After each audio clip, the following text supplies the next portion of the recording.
তাহলে সোহেল, এই রুমটা বড় আছে, আবার ভিতরে বাথরুম আছে, তুই নতুন বউ নিয়ে এই রুমে থাকিস। না না ভাইজান, কি কইতেছো তুমি? এটা তুমি আর ভাবি মিলে এই ঘরে থাকবা, আমি আর রানু এই ঘরে থাকবো। আরে তুই আর কি হলো, তুমি আবার খোঁজাখুঁজি করতেছো কেন? খোঁজাখুঁজি করি না, ময়লা ভরছে। সোহেল, তুই আর নতুন বউ এই রুমে থাকবি। কি কইতেছো ভাইজান তুমি? এটা তুমি কি ভুলে গেছো? রাত বিরাতে তুমি 2-3 বার করে টয়লেটে যাও, তুমি না হলে বিছানায়। কি কস না কস, পরিবেশ পরিস্থিতি বুঝছ না। নতুন বউ নিয়ে তুই এই রুমে থাকবি। আবার এক কথা কইতেছো। আরে বাবা সোহেল যেহেতু এত কথা বলতেছে এই রুমে আমাদের থাকতে, আমরা এই রুমে থাকবো। আচ্ছা ঠিক আছে, সবাই যখন এত করে খোঁজাচ্ছ আমরা এই রুমে থাকবো, খুশি? হ্যাঁ ঠিক আছে। চলো। আমার জীবনে আমি এত বড় আহম্মক কোনোদিনও দেখি নাই। কি হইলো? তুমি আবার আমুক কই দেখলা? কই আর দেখবো, আমার সামনে জলজন্ত দাঁড়ায় আছে। তোমার আহম্মক কইলেও ভুল হইব। সাইদা সাইদা তুমি বড় ভাইরে বাথরুম আলার রুমটা দিতে গেলা, কিসের জন্য? দিলাম। এনে আমুকে কি দেখলা তুমি? ভাইজান আমার বড় ভাই। বড় হইলে বাথরুম আলার রুম দিতে হইব না? তখন থেকে কিন্তু একই কথা কইতেছ। কি এমন বোকামি করছি আমি? তুমি তো বুঝবা না, বোকারা নিজেদের বোকামি বুঝে না। এখন কিন্তু মেজাজ খারাপ হইতেছে। আমার সাথে মেজাজ খারাপ তো ঠিকই করতে পারবা, জায়গা মতো ঠিকই সর্বনাশ করে দিয়াস। আল্লাহ রে, কি এক জিলাপির প্যাচের সাথে সংসার করি, সোজা করে কোনো কথাই কইতে পারেন না। সোজা করেই বলছি, তুমি আমার কথা বুঝো না। ছোট ভাই বাথরুম সহ বেডরুমটা দিতে চাইতেছে, সে বারবার না করতেছে। মানা করুন না কেন, নতুন বিয়ে করছেন ও? তো কি হয়েছে? আমার যখন নতুন বিয়া হয়েছে আমি কি আলাদা রুম পাইছিলাম? তখন তো মনে ছিল না যে আমাদের নতুন বিয়া হয়েছে। ভাইজান তো তোমার কাছে বাথরুম আলার রুমটা চাই নাই। আরে কোনো আরেটারে না, আমার ওই বাথরুম আলার রুমটাই লাগবে। আমি আর অন্য কোনো রুমে থাকতে পারবো না। কেন থাকবা না কেন? আমার সমস্যা আছে। কি সমস্যা আছে তোমার? কমন বাথরুমে আমি যাইতে পারবো না। এখন গিয়ে তুমি তোমার ভাইরে গিয়া বলো তোমার ওই বাথরুম আলার রুমটাই লাগবে। কি কথার মধ্যে কি শুরু করলা তুমি? এখন আমি কেমনে আবার ভাইজানের কাছে গিয়া ওই রুমে থাকতে চাই? তুমি যাইতে না পারলে আমি গিয়া কই। না দেখো রানু, ডিসিশন যখন একবার ফাইনাল হয়ে গেছে, তারপর আমি আবার যাই যদি ভাইরা কই বাথরুম আলার রুম আমার লাগবো, তাহলে জিনিসটা একটা ছোট লোকে দেখ। কি তুমি আমার ছোট লোক কইলা? আমি তোমারে কখন ছোট লোক কইলাম? আমি তোমার কাছে কি চাইছি? দামি শাড়ি, দামি গহনা, ভালো ঘরেই তো থাকতে চাইছিলাম। আচ্ছা ঠিক আছে, কান্নাকাটি করার দরকার নেই। আমি ভাইজানের সাথে যে কথা বলবো ওই রুমটা আমরাই থাকি।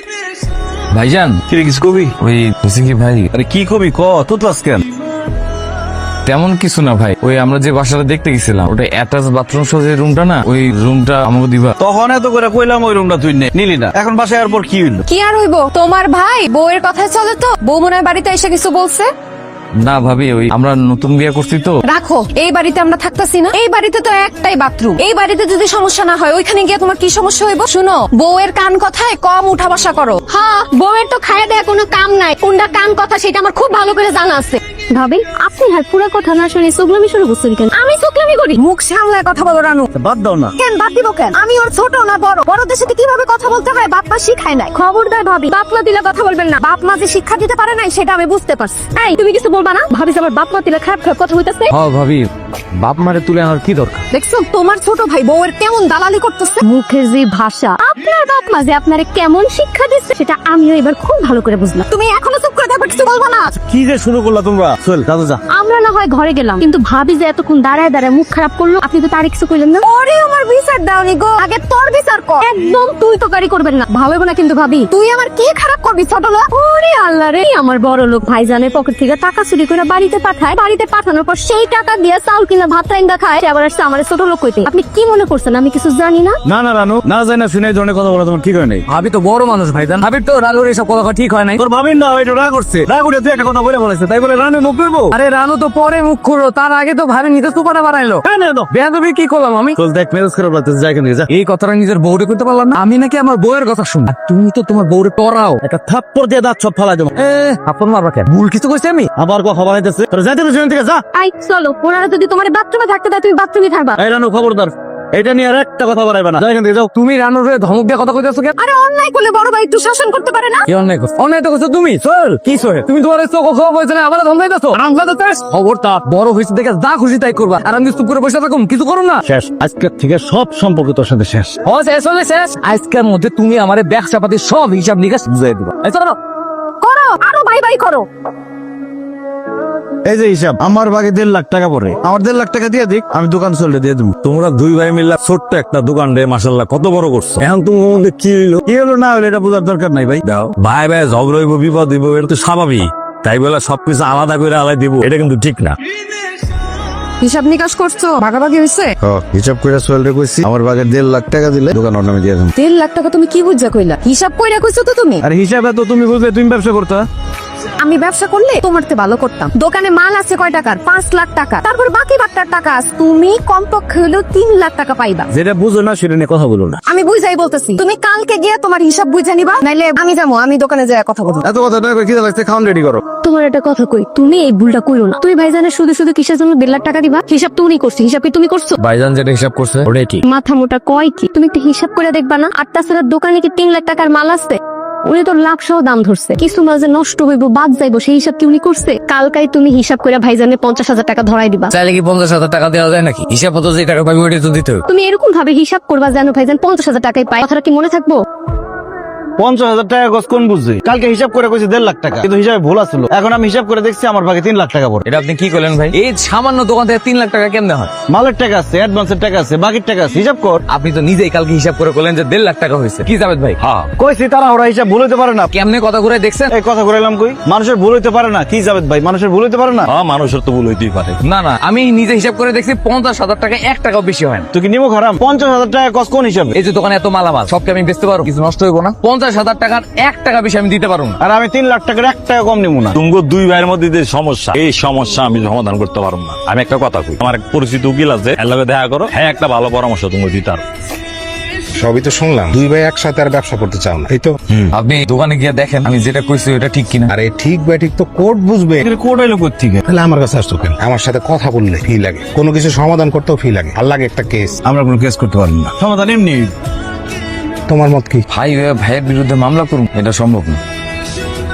ভাই যদি বাইরে ঠকাইতে পারে তার নামে মামলা করা যাবে না। না আমার এত টাকা লাগবে না। ঠিক আছে, 2 দিন পরে ভিক্ষার থালি হাতে নিয়ে রাস্তা রাস্তা তুমি ভিক্ষা কইরো। সোহেলের যত টাকা দিতে ইচ্ছা করে, যেটা দিয়েও খুশি থাকে, আমার দিক, আমার কোনো সমস্যা নেই। 3 লাখ টাকা দিয়ে দিলে কিন্তু 2 দিন পর দোকান ছেড়ে চলে আসা লাগবে। তাই বলে ভাইয়ের বিরুদ্ধে মামলা? উচিত বিচার পাইতে হলে তো মামলা করতেই হবে। আমার আর কি, তোমার যা ইচ্ছা তুমি তাই কর। তোমার ছোট ভাই তোমার নামে মামলা করার জন্য যা যা দরকার সব করে গেল। আমিও মামলা করতে এসেছি। এক ঘটনায় তো আমি 2 জনের মামলা নিতে পারবো না। তাহলে এখন উপায় কি? কোন উপায় নাই, এখন ও হইলো বাদী আর তুমি হইলে আসামি। কত বড় নিমুখ হারাম, বড় ভাইরে আসামি বানাই দিচ্ছে। 2 ভাই ঝগড়া করে মামলা মকদ্দমা করে 1 লাখ 2 লাখ খরচ করলাম। এখন দোকান বেচছে এক একজনে ভাগে পাইলা 80,000 করে, লাভটা কি হলো বুঝলাম না। আমি যাই। হ্যাঁ আমি তাড়াতাড়ি চলে আসতেছি, সমস্যা নাই।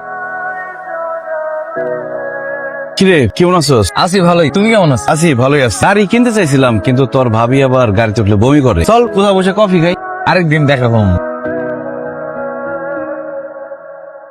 দ্রুত আসবা, এই জন্য নিজের গাড়িতে পাঠাইলাম। তা তো দেরি করে বেছো, 3 নম্বর সিটে একটা ফ্রিজ যাবে। যাচ্ছে